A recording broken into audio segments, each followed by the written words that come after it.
Lucas 11, del 5 al 13.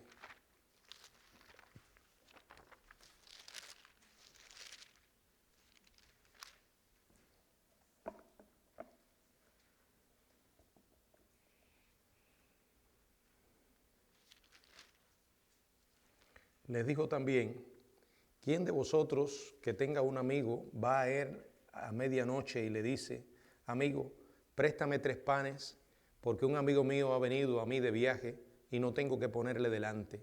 Y aquel, respondiendo desde adentro, le dice: no me molestes, la puerta ya está cerrada y mis niños están conmigo en cama, no puedo levantarme y dártelos.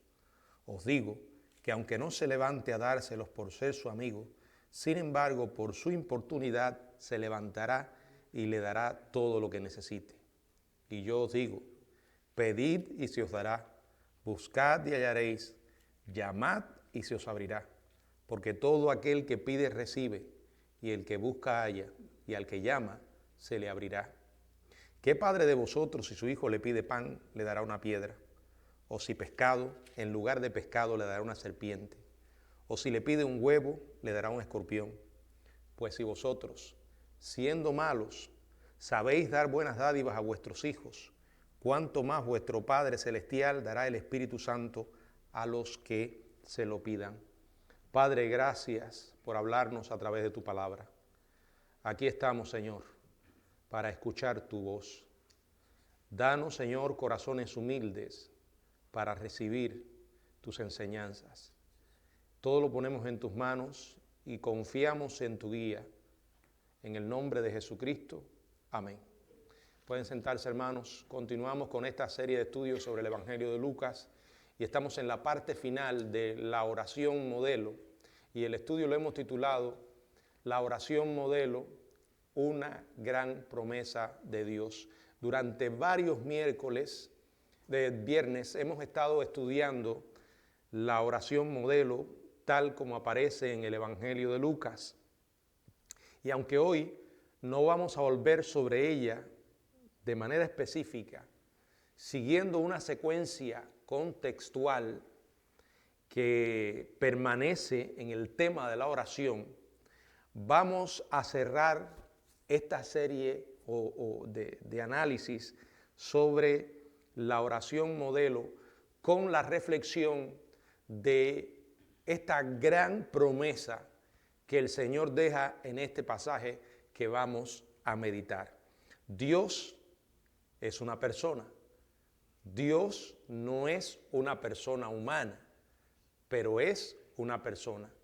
Y ha querido comunicarse con nosotros. Dios quiere mantener una relación personal con sus hijos.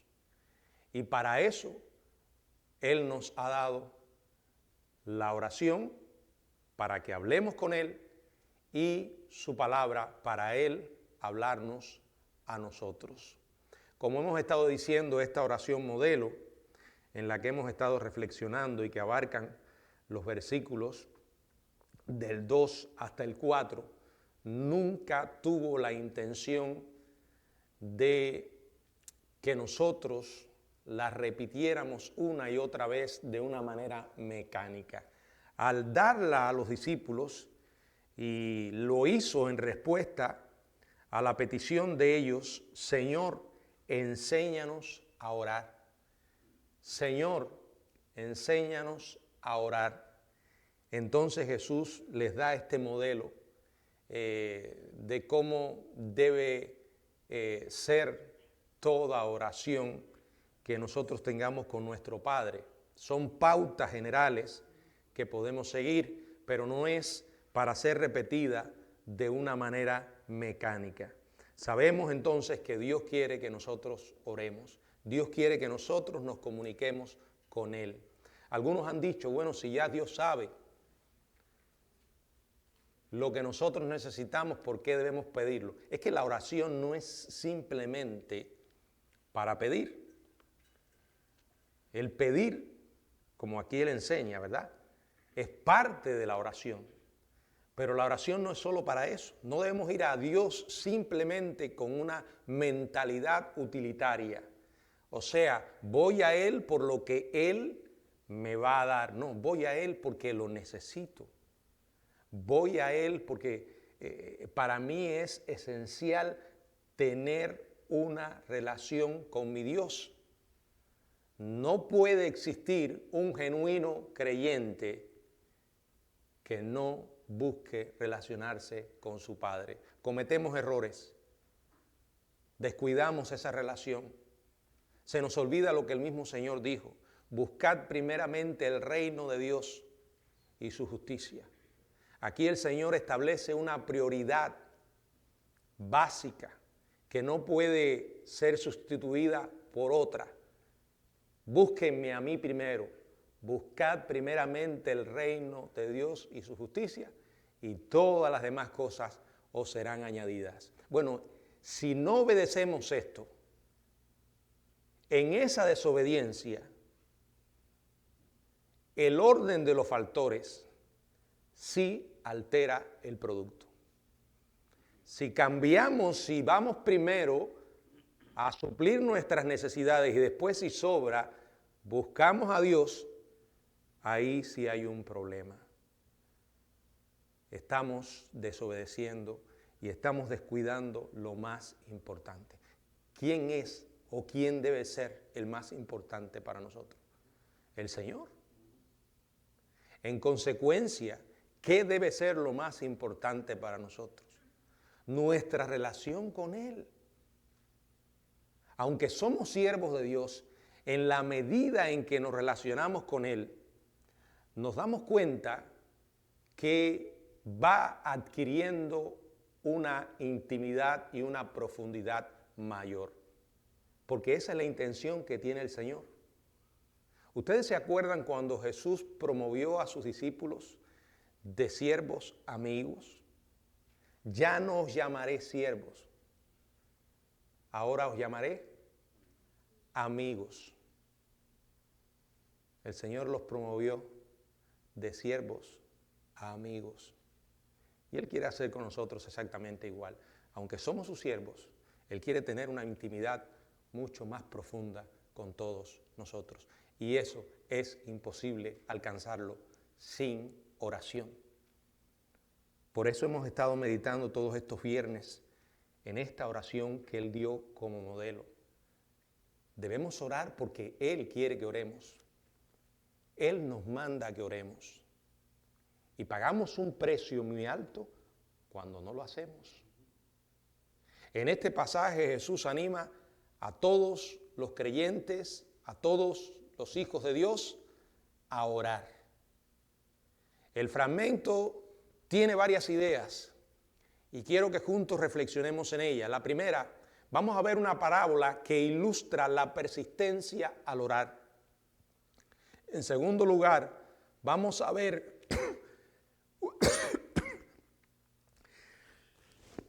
la increíble promesa que nos anima a orar. En tercer lugar, vamos a considerar el principio de la paternidad que nos alienta a orar. Y en cuarto lugar, vamos a ver la premisa comparativa que nos invita a orar a nuestro Padre bueno y perfecto. Vuelvo sobre la idea. Si algo va a quedar grabado en su mente, que sea esto: orar es hablar con Dios. Orar es tener una relación con Dios. Es esencial para mantenerla. Sin ella no hay relación. Descuidarla nos lleva a pagar un alto precio. Primero, la parábola que ilustra la persistencia al orar. Dice el verso 5, les dijo también: ¿quién de vosotros que tenga un amigo va a él a medianoche y le dice: amigo, préstame 3 panes, porque un amigo mío ha venido a mí de viaje y no tengo qué ponerle delante? Jesús, para hablar de la importancia de la oración, cuenta una historia. Esto es algo que fue muy común en su ministerio, específicamente en sus enseñanzas. Y aquí lo hace de nuevo. Les dice también, o sea, a aquellos a los que le estaba hablando, y como ya dijimos, siguiendo una secuencia contextual, el tema que había estado abordando era el tema de la oración, enseñándole a ellos cómo orar, la oración modelo. Y para profundizar más en la enseñanza, cuenta esta historia, que comienza con esta pregunta: ¿quién de vosotros que tenga un amigo, filos, se refiere a alguien especial en nuestra vida, que le tenemos cariño? En este caso se emplea para referirse a alguien con quien se tiene una relación, es una especie de vecino. Y en Israel, como en todo el mundo antiguo, las personas dependían de sus vecinos. Acuérdense que no habían tiendas como hoy, acá, tiendas de comestibles, no habían minimercados o restaurantes. La mayoría de las personas tenían grandes reservas, o sea, tampoco tenían grandes reservas de alimento. Entonces aquí cuenta la historia de un hombre que acude a su vecino y lo hace en un momento crítico, a medianoche. Bueno, en esa hora nadie estaría levantado en esa época, ¿verdad? No había televisión, no había radio, no había internet. Las personas se acostaban poco después de anochecer. ¿Por qué? Porque se levantaban en cuanto amanecía. Al llegar a la casa de su amigo lo llama amigo. Un saludo razonable, teniendo en cuenta que había llegado sin ser convidado y lo había hecho en un momento inoportuno. Él llega a la casa de su amigo con una petición. Tenía una necesidad. 3 panes. Préstame 3 panes. Recuerden que no eran panes en el sentido que tú y yo entendemos hoy cuando hablamos de panes, en el sentido moderno, sino el típico pan plano. Sin duda al amigo del hombre no le gustó que lo despertaran en medio de la noche, porque al parecer no era una emergencia. Después de todo, al primer individuo no lo habían robado, su esposa no estaba dando a luz un bebé, nadie estaba herido, nadie estaba enfermo. No obstante, en tal situación había algo más que la búsqueda de un refrigerio nocturno.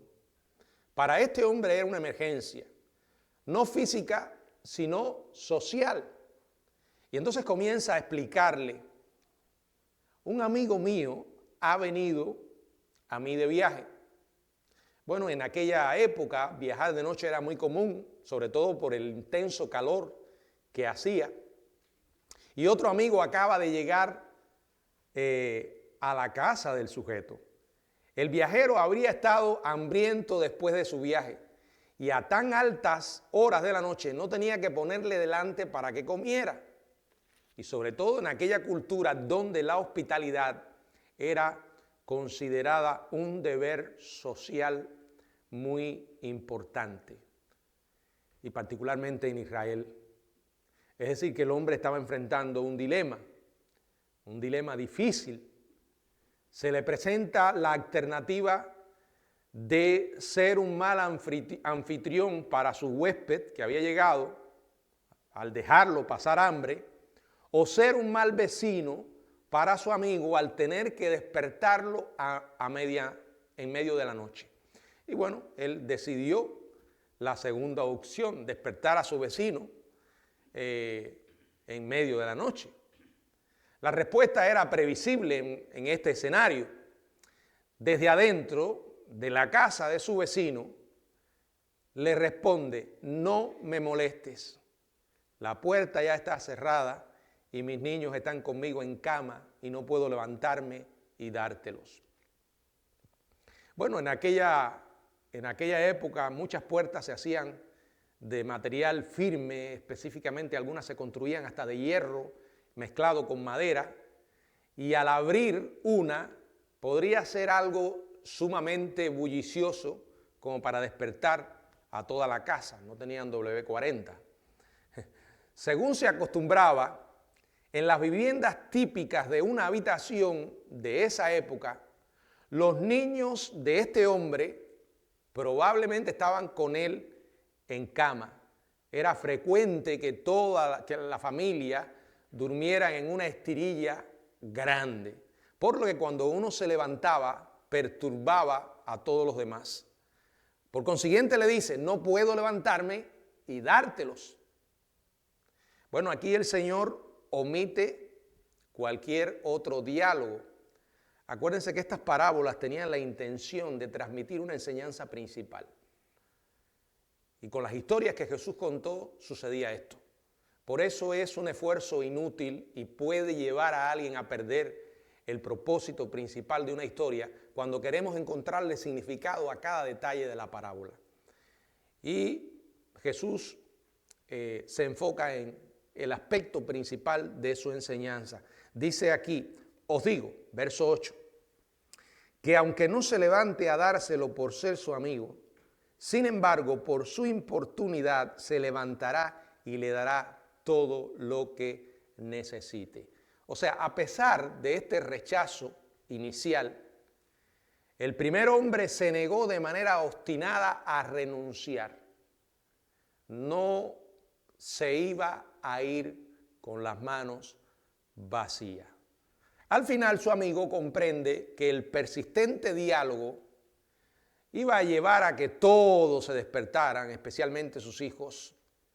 Por eso, aunque no quería levantarse y darle los panes por ser su amigo, sin embargo, por su importunidad, finalmente se levantará y le dará todo lo que necesite.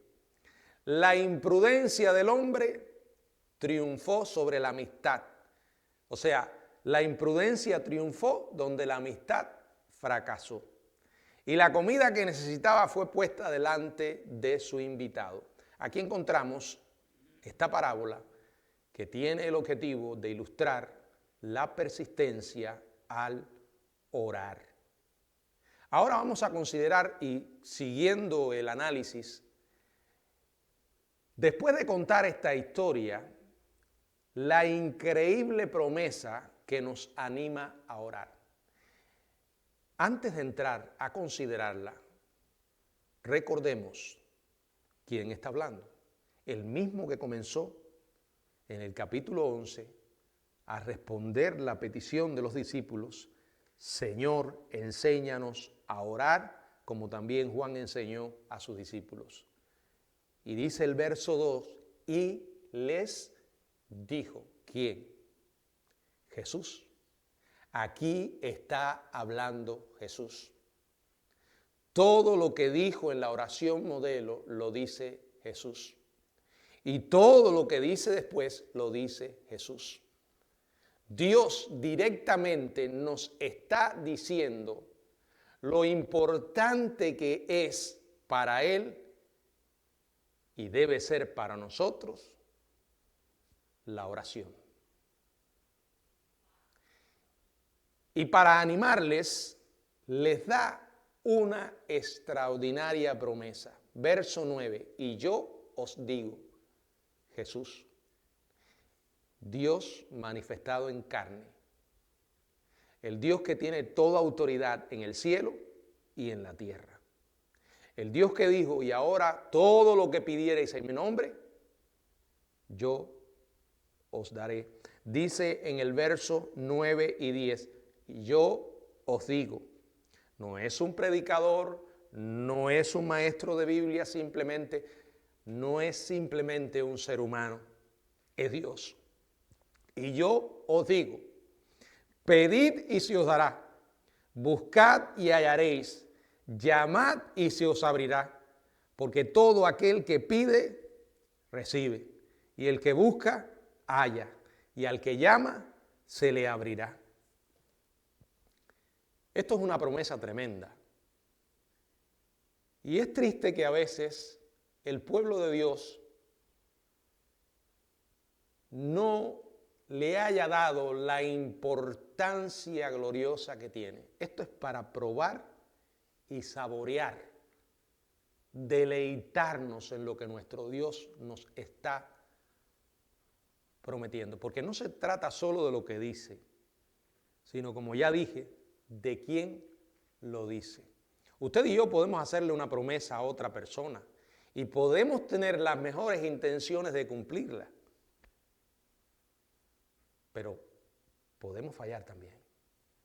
Porque a veces queremos, pero no podemos. Dios no solamente quiere, sino que puede. Y cuando Dios dice algo, cuando Él promete algo, está empeñando su palabra. Y es el carácter de un ser santo, santo, santo, inmutable. Es el mismo ayer, hoy y por los siglos. Fiel. Es alguien que no puede dejar de ser fiel porque es su esencia. Es alguien que en esencia nos ama, porque la Biblia dice que Dios es amor. No dice que Dios simplemente ama. Si Dios simplemente nos amara o amara, podría existir el riesgo de que en algún momento dejara de amarnos. Pero la Biblia dice que no es que Dios ama. La Biblia dice Dios es parte también de su esencia, amor. Dios es amor. Y cuando Él nos está dando esta promesa, está revelando su carácter. El uso del pronombre personal, además de la forma en primera persona del verbo en la declaración yo os digo, da énfasis y nos recuerda quién está hablando. El Dios encarnado, el Salvador Jesucristo, que está hablando con toda autoridad,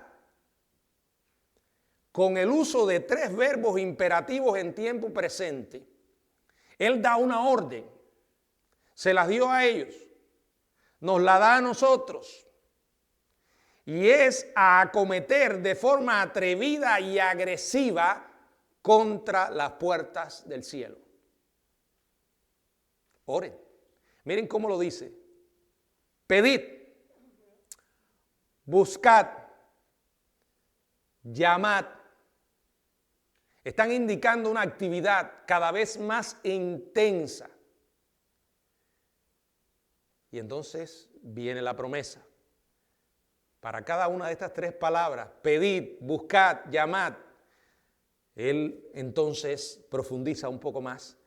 Pidan o pedid y se os dará. Buscad y hallaréis. Llamad y se os abrirá las puertas. ¿De verdad hemos entendido lo que aquí se dice? O mejor aún, hemos llegado a creerlo con todo nuestro corazón. Si no es así, sencillamente, hermanos, estamos perdiendo el tiempo. Estamos dejando de usar, yo diría que una de las bendiciones más grandes que Dios nos ha dado al ser parte de su familia. Es como un hijo que se niega a usar su capacidad de comunicarse con su amado padre o con su madre. Jesús repite entonces su asombrosa promesa para que no hubiera duda alguna. En el verso 10 dice, porque todo aquel que pide recibe, y el que busca halla, y al que llama se le abrirá. Yo quiero que sigan esta línea, ¿verdad? Fíjense, pedid y se os dará, buscad y hallaréis, llamad y se os abrirá. Y profundiza. porque todo aquel que pide, recibe. Yo quiero que le preste atención a una palabra, y es la palabra todo. Es todo. Todo aquel que se atreve a pedir, va a recibir. Ahora, quiero que entiendan algo. Esto no significa, y no intento disminuir lo glorioso de esta promesa, que Dios quede obligado a concedernos específicamente lo que estamos pidiendo. Porque también sabemos que Dios, como Dios soberano, muchas veces dice que no. No todo lo que un hijo le pide a su padre, el padre se lo da. Ahora no significa que no vamos a recibir. Pedid y se os dará. Buscad y hallaréis. Llamad y se os abrirá. Porque todo aquel que pide recibe, el que busca halla y al que llama se le abrirá. Esta promesa, repito, no es un cheque en blanco que otorga a las personas cualquier cosa que deseen. No podemos usarlo ahora y decir, bueno, aquí hay que pedir y yo voy a recibir. Yo quiero pedir ahora el último carro del año, el más caro. Señor, te lo estoy pidiendo, tú tienes que dármelo. No. Eso tiene que venir condicionado a las verdades que el mismo Dios ha estado enseñando. Por ejemplo, en la oración modelo, uno de los detalles es: hágase tu voluntad, como en el cielo, así también en la tierra. Y si eso no es simplemente una repetición y de verdad hemos asimilado lo que dice, no nos vamos a encontrar pidiendo caprichosa y egoístamente, porque el Señor lo que ha prometido es satisfacer nuestras necesidades, no nuestros caprichos. Santiago descubrió ese mismo equilibrio entre confianza en la oración y codicia egoísta. Cuando dijo en Santiago capítulo 4, verso 2, reprendiendo a sus lectores por el hecho de no orar, Santiago capítulo 4, verso 2, si alguno lo puede leer. Codiciáis y no tenéis, matáis y hacéis envidia, y no podéis alcanzar. Combatís y luchad, pero no tenéis lo que deseáis, porque no pedís. Y luego, ¿qué dice en el 3? Pedís y no recibís, porque pedís mal, para gastar en vuestros deleites. Quienes oran con un enfoque adecuado, centrado en Dios, porque si ustedes siguen la oración modelo, el primer énfasis está en la persona de Dios, en quién es Él, en su gloria, y luego en nosotros pidiendo por nuestras necesidades. Si nosotros oramos con ese enfoque correcto, centrado en Dios, vamos a recibir lo que anhelamos, pero no podemos usar esto para peticiones egoístas de codiciosos, porque Dios aquí no está prometiendo que esas oraciones serán contestadas, sino las oraciones conforme a la voluntad de Dios. Pero en medio de nuestras necesidades, es maravilloso leer esto y más maravilloso creerlo y mucho más maravilloso ponerlo en práctica. Y gloriosamente maravilloso ver cómo Dios lo cumple. Usted lo ha visto en su propia vida. Yo lo he visto en la mía muchas veces. Dios empeñó su palabra y Él la va a cumplir. No podemos ver esto hecho una realidad si no lo hacemos. En tercer lugar, el principio de la paternidad que Jesús menciona aquí y nos alienta a orar. Verso 11 y verso 12. ¿Qué padre de vosotros, si su hijo le pide pan, le dará una piedra? O si pescado en lugar de pescado, le dará una serpiente? O si le pide un huevo, le dará un escorpión? La parábola ilustra la promesa. Y esa promesa a su vez se basa en un principio. Y ese principio es un patrón frecuente en la vida judía de razonamiento que va de menor a mayor. Aquí Jesús está elevando el nivel de análisis de la amistad a la paternidad o a la maternidad, que también es válido. Si una persona responde a la persistente solicitud de un amigo, ¿cuánto más responderá un padre o una madre a su hijo? Jesús presentó el principio haciendo a su audiencia dos preguntas hipotéticas. Les dijo, ¿qué padre de vosotros, si su hijo le pide pan?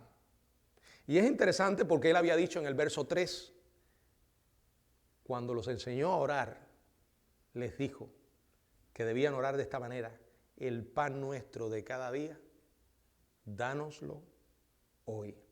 Acuérdense que el pan aquí es un símbolo o una expresión que incluye todas nuestras necesidades. ¿Qué padre de vosotros, si su hijo le pide pan, o sea, le pide para una necesidad?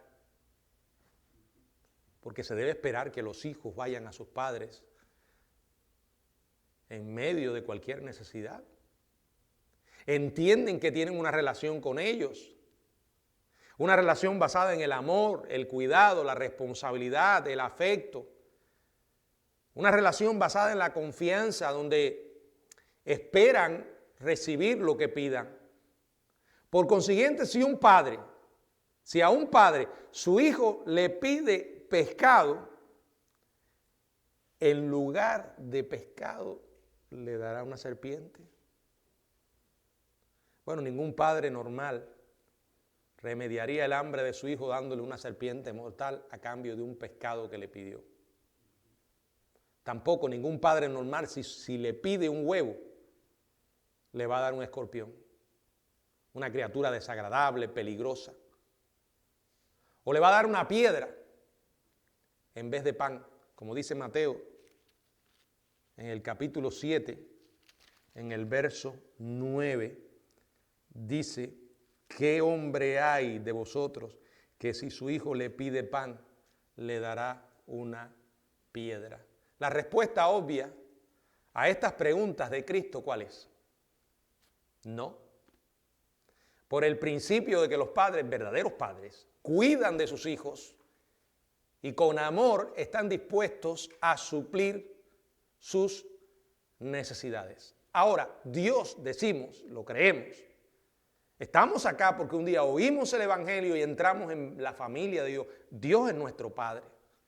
Y a diferencia de los padres imperfectos que somos los humanos, pecadores, que nos equivocamos, que fallamos, que muchas veces incumplimos nuestras palabras, Dios es el Padre perfecto. Y recuerden lo que acabé de decir, nuestra relación con Él está basada en una relación de amor. Dios nos ama. Y como nos ama, cuida de nosotros. Y como nos ama, suple nuestras necesidades. Y como nos ama, podemos ir a Él con toda confianza. A diferencia de los dioses paganos, Dios es amoroso, Dios es accesible, Dios es generoso. El Dios de la Biblia es el único Dios así. Por eso cada vez que leo la palabra y aprendo más y más del carácter de Dios, me repito a mí mismo, ese es mi Dios. Y sin importar lo que esté viviendo, me recuerdo, Él me entiende. A diferencia de otros dioses, Dios vino y vivió entre nosotros. Se hizo uno como nosotros. En cuarto lugar, la premisa comparativa que nos invita a orar a nuestro Padre bueno y perfecto. Dice Lucas 11, ahora en el verso 13, dice: Pues, si vosotros siendo malos, es interesante que diga eso. Él no dice, pues si vosotros, haciendo cosas malas. No. Él dice, pues si vosotros, eso nos incluye a todos los seres humanos, siendo malos, somos malos. Aquí no debe quedar la menor duda de la depravación total del ser humano. El propio Jesús dice claramente que somos malos. Y es interesante porque Él está hablando a sus discípulos, hasta los verdaderos seguidores del Señor, aquellos que lo aceptaron como Señor, Salvador y Mesías, aún eran malos. Primero, la Biblia establece que todo ser humano es pecador. Y por eso dice en Romanos, no hay justo ni aún uno.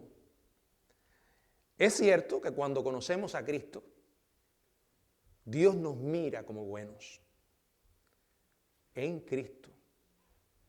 Pero aquí es importante la enseñanza de que está hablándole a creyentes, porque aunque somos justos en Cristo, todavía seguimos lidiando con una naturaleza depravada. Tenemos una posición de justicia delante de Dios porque Dios nos mira en Cristo. Y todo lo bueno que hay en nosotros es en Cristo. Es por Cristo.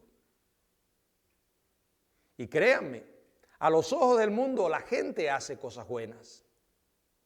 Y para muchos, equivocadamente, los hombres son buenos que hacen cosas malas.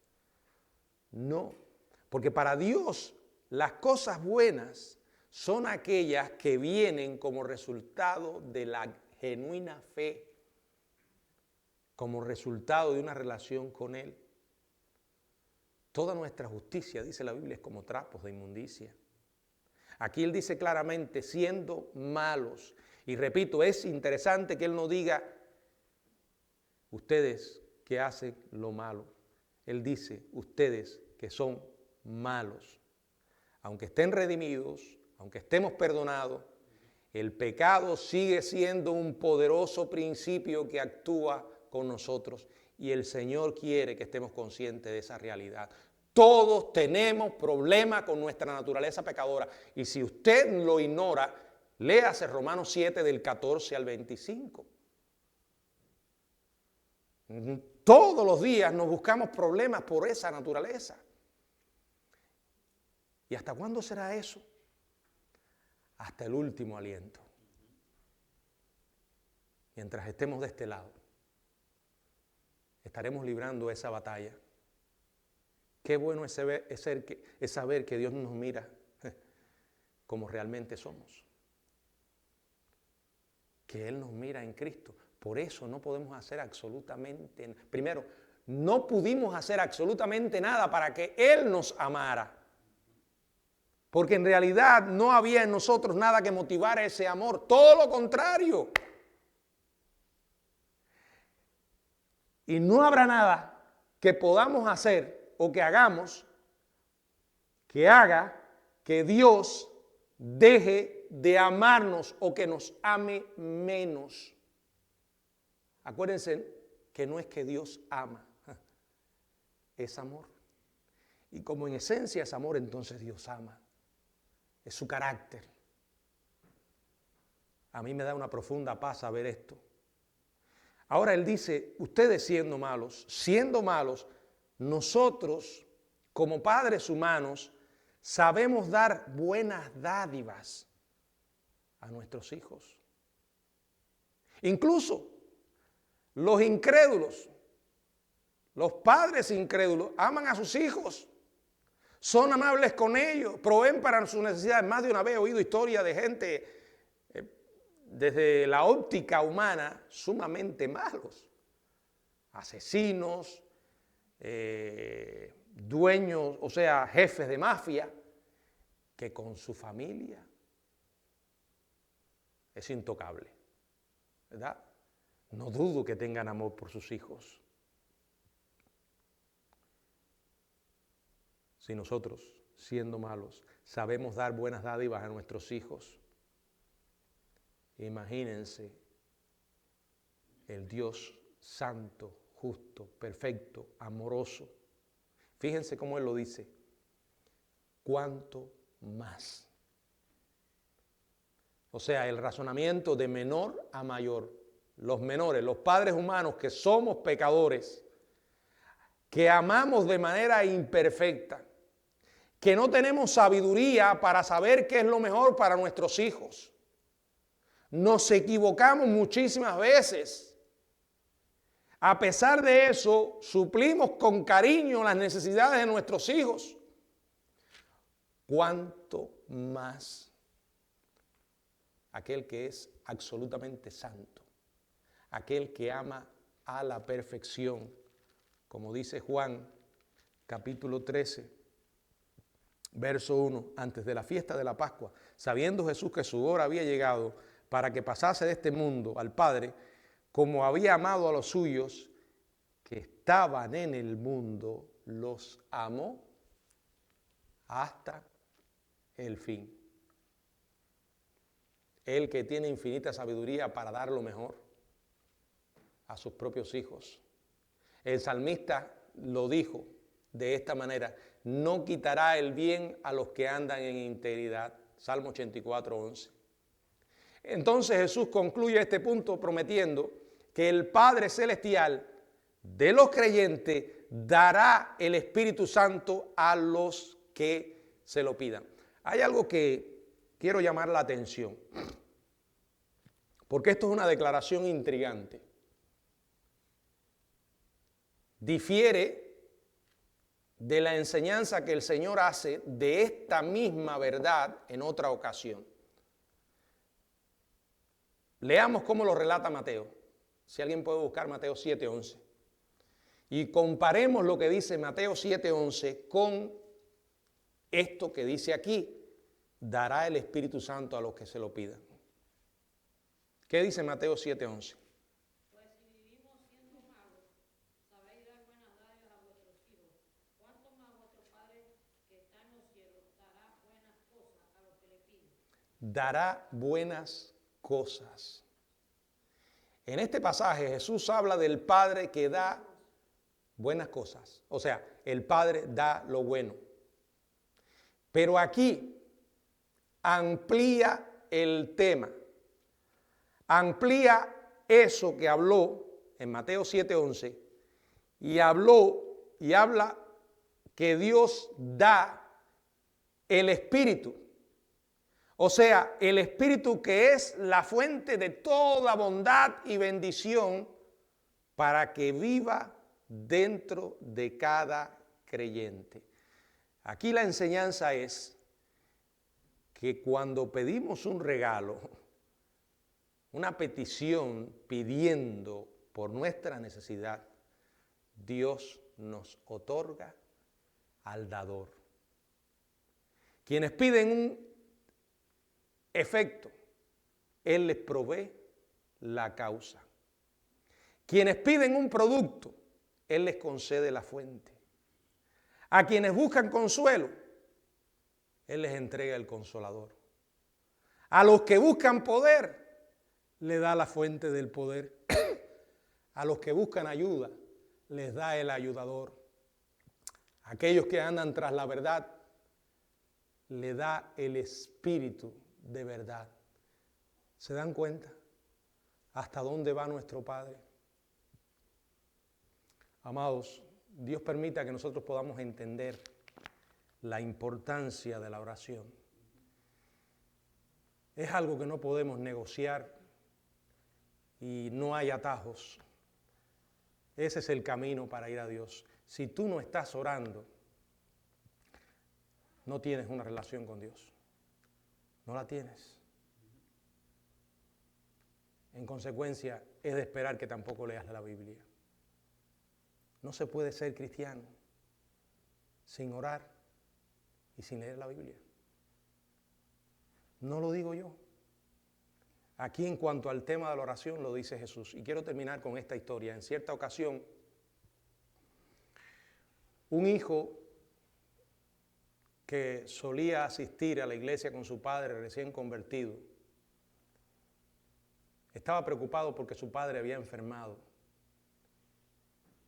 Y la enfermedad continuó avanzando y se puso muy mal. Entonces fue y habló con el pastor de la iglesia y le dijo: pastor, ¿usted pudiera ir a la casa de mi padre y orar con él? Y entonces él le dijo: con mucho gusto, mañana estaré ahí a tal hora. Ok, voy a preparar todo para que usted esté.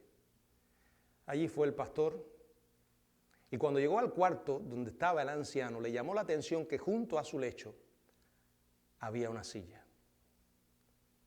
Entonces se acercó y le dijo, lo saludó: hermano, ¿qué tal, pastor? Me estaba esperando, ¿verdad? La verdad, pastor, aunque el hijo le había dicho que él iba a venir, le dijo al pastor que se lo iba a decir a su padre, parece que no se lo dijo. La verdad que no lo estaba esperando. ¿Por qué me pregunta eso? No, porque veo esta silla.